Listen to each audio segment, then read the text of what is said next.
cosas que nosotros tenemos que saber, primero es agradecer a Eddie Verbitsky y su familia por la donación de todos los desayunos del mes de abril. Así que Eddie, para ti y toda tu familia, todas las brajot, amén, be amén.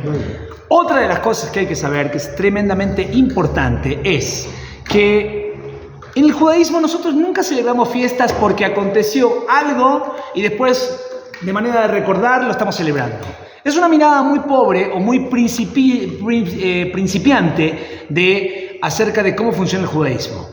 En el judaísmo, las fiestas judías que nosotros tenemos, excepto fiestas de origen rabínico,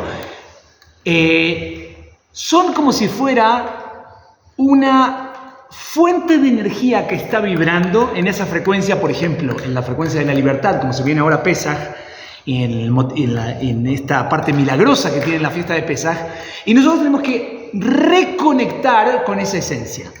El primer Pesaj en la historia, si yo pregunto acá al público, ¿cuándo fue el primer Pesaj en la historia? Muy probablemente me van a decir, bueno, rabino, cuando salieron de Egipto. Pero no es verdadero. El primer Pesaj en la historia, es decir, esta energía de Pesaj en la historia, existe cuando, antes de que naciera Yitzhak, llegaron los ángeles con Abraham Avinu y le vinieron a decir que le anunciaron que iba a tener un hijo. Ese día que vinieron era Pesaj. ¿Cómo sabemos? Porque Abraham manda a Sará, le dice, ve a amasar, y dice en los comentarios que amasar qué cosa, dice, estaban haciendo matzot. ¿Por qué van a hacer matzot? Porque cuando puedes hacer pan, que es mucho más rico, estaban haciendo matzot porque las matzot simbolizan la libertad que iba a venir en el futuro y están conectando con la esencia de ese momento para algo que iba a acontecer. Déjenme ver si estamos bien conectados acá. Sí, maravilloso. Muy bien. Ahora, interesantemente, hay algo que llama mucho la atención y dice así Rabbi Akiva Tatz. La primera noche que se comió el Korban Pesaj, la noche de Pesaj cuando aún estábamos en Egipto, es el suceso culminante de las 10 plagas. Es el remate final después de que vinieron las 10 plagas, que Dios mandó a través de Moshe las 10 plagas a Egipto, y ocurrió en la medianoche. Y la Torah dice que las casas de los judíos fueron pasadas por alto, fueron saltadas. O sea, eso significa el significado de la palabra Pesaj, Pasaj, Etabatim. Pasaj significa saltó la casa de los judíos, ¿ok? Y dice acá que fue Dios mismo sin intermediarios, sin ángeles, etcétera, que abatieron a los egipcios, o sea, la marca de los primogénitos que vinieron. Interesantemente, toda la energía que acontece en esta fecha es una energía espiritual de velocidad. Todo se hace con velocidad. Pejipazón, con rapidez. Ahora, interesantemente, dicen acá lo siguiente. Vamos a plantearnos algunos interrogantes. Y puede ser que vamos a dividir esta clase en dos, porque tiene muchas preguntas y vamos a querer responder todas. Pero dice así. Las fuentes antiguas señalan que el pueblo judío en Egipto había llegado al 49º nivel de impureza espiritual, o sea, el nivel 49 de impureza. Y dicen que si se hubieran quedado un momento más, llegar al nivel 50 de impureza, entonces nos hubiéramos asimilado, desaparecido por completo. Nos hubiéramos convertido en egipcios, ¿ok? La redención, o sea, la salvación de Egipto ocurrió solamente porque Dios quiso, porque si nos hubiéramos devorado un poquito más, ya no hubiera habido pueblo judío que redimir. Esto implica que el último instante en Egipto, en el momento justo antes de que ocurriera el éxodo, nuestra existencia estaba suspendida en la balanza. Un instante más y hubiera sido demasiado tarde. Ahora, interesante, dice lo siguiente acá. Sin embargo, el problema es el siguiente, dice acá. ¿Cómo es posible que un instante más en Egipto hubiera provocado que desapareciéramos espiritualmente? ¿Cómo puede ser esto? Y que cayéramos irremediablemente en la impureza egipcia, si precisamente ese último instante fue el que hemos experimentado jamás, el momento de revelación más intensa, altamente cargado con la conciencia suprema de la cercanía de Dios. O sea, es como contradictorio, porque por un lado, tumá, impureza, que como se traduce este término, es como estar completamente cerrado, sin percepción, sin ver que hay algo más. Es como cuando en el celular ya no tienes, se te acabaron los datos, todo se te acabó, digamos, no hay señal. Eso se llama tumá. Por eso, cuando las personas, digamos, no consumen alimentos kasher y todo eso, van cerrando, van disminuyendo las líneas de conexión divina, y eso es lo que va pasando. Entonces, vas a encontrarte como que pasan cosas a tu alrededor y tú no las percibes, no te percatas de este tipo de cosas porque tienes tumá adentro. Eso es lo que pasa. Cuando una persona quiere abrir los conductos, empieza a comer comida kasher, empieza a comer comida sana, que es lo que permite esa conexión y esa percepción. Exactamente, exacto. Entonces dice así lo siguiente. Entonces, por un lado tenemos que el pueblo judío estaba en la parte más cerrada completa y a la vez experimentó la revelación más grande. Entonces, es muy contradictorio esto, como lo vemos acá. Dice, ese momento de la medianoche irradiaba pureza. Era el clímax de un proceso que había comenzado meses antes con la primera plaga, en cuyos momentos había terminado la esclavitud. O sea, desde el momento que empezó, y eso la gente no lo sabe, pero cuando empezaron las 10 plagas, en el momento que vino la primera, de ahí adelante se acabó la esclavitud. El pueblo judío ya no era más esclavo. O sea, es decir, el último año que estuvimos en Egipto, se acabó la esclavitud. Estábamos todavía sin poder escapar de Egipto, pero ya no teníamos trabajo de esclavos. Entonces, dice acá, las plagas siguientes fueron percibidas por los judíos como revelaciones cada vez más grandes de Ashgajá, o sea, de dirección de Dios. Y ahora dice acá, ¿cómo es posible entonces concebir que estaba a un punto de ocurrir la desintegración inminente del pueblo judío y a la vez experimentar una revelación pero tan grande? Entonces dice, las fuentes que tratan este problema entienden que la referencia aquí es literalmente a un instante más en este estado. Es decir, no es un instante necesariamente de tiempo, de un minuto más, así como lo solemos decir, sino que si hubiéramos permanecido en ese estado, es como decir, una persona que está sangrando, por ejemplo, si permanece sangrando va a morir. Lo mismo, si el pueblo judío hubiera permanecido más tiempo en ese estado, hubiera desaparecido.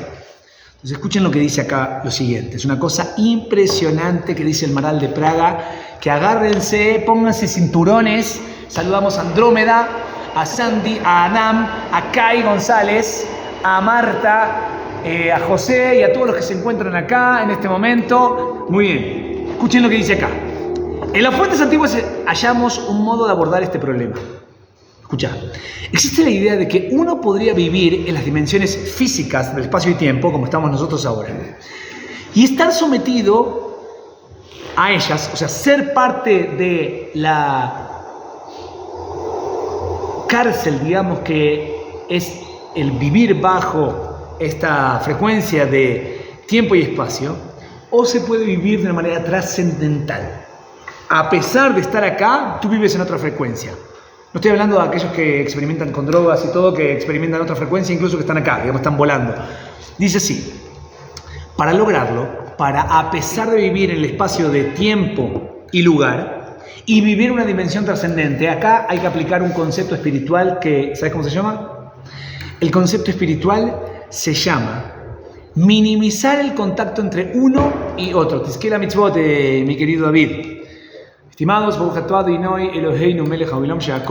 amén.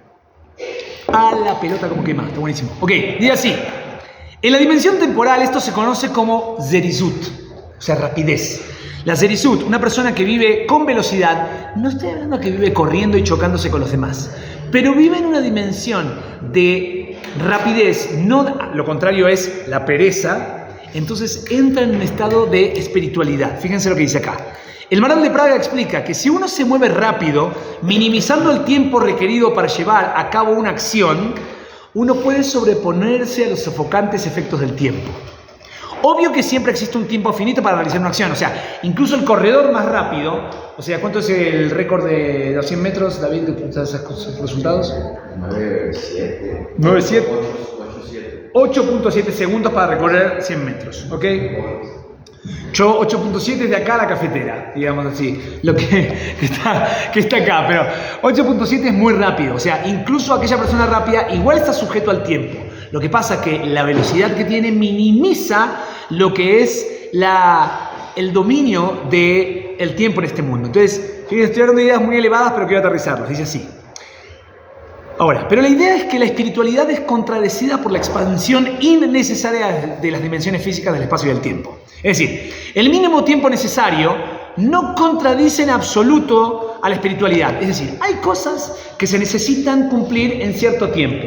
Si tú las cumples en ese tiempo, eres una persona espiritual. Pero si a ti te toma más de ese tiempo, empiezas a materializar la espiritualidad y te vuelves una persona material. ¿Por qué estoy dando todas estas introducciones? Porque una de las cosas que nosotros tenemos que ver, que el pueblo judío al momento de nacer tenía que salir bejipazón, como dijo el rabino. Bejipazón significa con rapidez. No podía quedarse más tiempo en Egipto. ¿Por qué? Porque quedarse más tiempo en ese estado iba a transformar, producto de que están sometidos al tiempo, a dejar de ser un pueblo espiritual, a transformarse en un pueblo físico, al igual que los egipcios, en este caso. Entonces, se necesitó de nosotros que nos movamos con velocidad. Dice acá lo siguiente, en otras palabras, la pereza o la lentitud del acto, cuando yo realizo cosas como, vamos muchachos, pónganle ganas, énfasis, por ejemplo, para llegar temprano al rezo, o rezar con itlabut, con emoción, y lo que sea así, y estamos así como, estamos materializando la mitzvah. Y la mitzvah empieza a transformar, en vez de ser una mitzvah espiritual, se transforma en una mitzvah material. Es como que le cuesta, está como con un ancla en este caso. En otras palabras, dice, la pereza o lentitud del acto, lo cual implica la expansión de las dimensiones físicas, es lo que nos hace formar parte de estas dimensiones. Es decir, y este es un concepto muy espiritual, si una persona vibra en cierta frecuencia, es decir, vamos al mundo de las emociones. Personas las emociones son contagiosas, siempre. Si una persona viene con mala onda, así como que pesadez, con cara así de tujes y qué sé yo, no sé cuánto, contagia a los demás también esa cosa así como ese malestar. Sí, sí, nuestras neuronas espejos que tenemos en el cerebro copian cosas. Cuando una persona bosteza, el otro que está enfrente también bosteza. Tus neuronas copian el acto acá. Pero si viene una persona que dice, vamos muchachos, ustedes pueden, sí, así como viene un coach, así te anima, etc. El otro día vi a Guardiola dándole una tunda. No, le estaba dando un reproche, una tojajá al Manchester City. No sé de qué partido habrá sido, pero un partido que, dice, empezaron y estaba medio flojeli el partido. Entonces les dice a los jugadores, dice, es una vergüenza. La gente ha viajado acá para pagar por un espectáculo y ustedes, o sea, se les va una pelota y corren como, hacen un gesto como, la perdí, pero ni siquiera la corres. O sea, cuando el jugador no contagia a sus compañeros al momento de perdí una pelota, pero me esfuerzo para recuperarla, a diferencia de Leito Messi, que le mandamos saludos, que nos está viendo en estas cámaras, también acá, que viene a jugada que pierde la pelota y él va a buscarla y se tira para recuperarla y todo el estadio se levanta así. ¿Por qué? Porque a pesar de que igual no fue gol, el tipo está contagiando a los demás con el ímpetu, con la fuerza, con la rapidez, y eso contagia. Pero también contagian actitudes así como, no me importa, me da lo mismo, baja la cabeza, etc. Cuando nosotros nos estamos formando como pueblo espiritual, no puede ser un pueblo espiritual, che, vamos a recibir la Torá, vamos a ir a Egipto. Sí, avísame cuando salen, cualquier cosa, yo los alcanzo, salgan del desierto, voy a ir para ahí. Esa es una actitud que es prevalente hasta el día de hoy. Encontramos mucha gente así. Mucha gente como, bueno, después, ustedes vayan primero, avísenme cuando llegue la ley de Yabeaj y les contesto amén.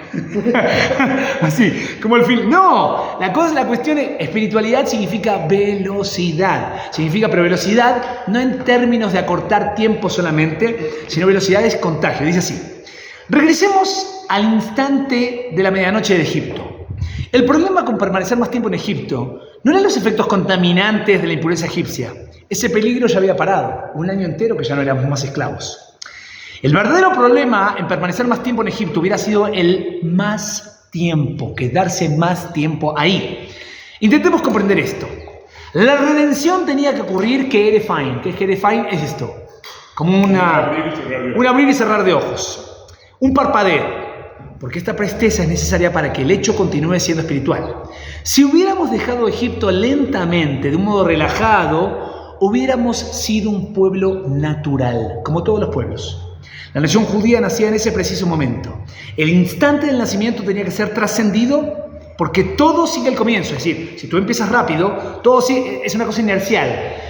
Cuando una persona va con su auto, como Mendel, que maneja 150 km por hora, acá por Magno Centro, entonces, así, si Mendel apaga el motor, ¿qué pasa con el auto? ¿Continúa o para inmediatamente? Sigue, pero lento. No, sigue y no lento. Sigue y va a empezar a bajar, pero sigue según la velocidad con la que venías. La inercia. Existe inercia también espiritual. Si yo quiero crear una espiritualidad que sea, digamos, productiva, entonces tengo que moverme con rapidez, con itlabut, con emoción, como espectacular esto, así, a pesar que no entienda, pero le pongo ganas. Y esas ganas que le puse van a sembrar lo que va a pasar después. Pero si yo empiezo con una actitud así como, Está lindo, es interesante el judaísmo, ¿eh? Qué interesante, son ideas así, pero no me comprometo, no me meto en esto, no vibro, entonces definitivamente no voy a conectarme espiritualmente con él. Dice acá, la nación judía tenía que nacer en ese preciso momento. El instante del nacimiento tenía que ser trascendido porque todo sigue su comienzo. Es decir, que nos convertimos en y seguimos siendo un pueblo espiritual porque nuestro comienzo fue espiritual.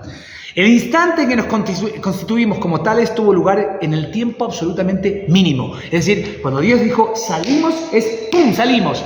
Y ahí hay que salir. Y desde entonces hemos vivido en ese borde del universo físico que se conecta con lo trascendente, lo divino. El terrible peligro de permanecer más tiempo en Egipto hubiera sido el tiempo mismo. Esa es la impureza que se hace referencia aquí, la impureza de una nación destinada a la espiritualidad al convertirse en algo meramente físico. Dice, este es el secreto de Pesaj. Escuchen bien, con esto termino el día de hoy. En Pesaj nosotros vemos que todas las mitzvot tienen que ver con velocidad, con hacer cosas rápidas. No atragantarse, comer, mancharse y todo ese tipo de cosas así, tipo, no estoy refiriéndome a eso, sino que lo que están diciendo, ¿qué comida comemos en Pesaj? Matzá, ¿no es cierto? Matzá es la comida por excelencia. Ahora, ¿qué característica tiene la matzá comparada con el hametz que solemos comparar? Es lo mismo, digamos, tenemos harina y agua. La diferencia es el tiempo. La matzá es en 18 minutos, punto, y se terminó, listo, y la sacas del horno, punto, para ahí que no leude. El pan, tranquilo, que leude, mientras más tamaño va tomando, más rico y no sé cuánto. Eso está bien durante todo el año. Pero en el momento que se está gestando nuevamente la espiritualidad, tú tienes que empezar con símbolos que representen velocidad. Y es por eso que la matzá tiene que ser algo que es rápido. Ese es el alimento que tú necesitas, justamente las proteínas, los aminoácidos, estoy pensando alguna cosa así, digamos, algún tipo de algún aditivo, no sé, que una persona necesita para empezar de manera espiritual. Dice así. ¿Cuál es la diferencia entre el hametz y la matzá? El tiempo solamente. No hay diferencia en los ingredientes, solo una diferencia en el tiempo. Harina y agua horneados dentro de un mínimo de tiempo se convierte en matzá. Un segundo más de retraso en ese mínimo de tiempo produce hametz, leuda.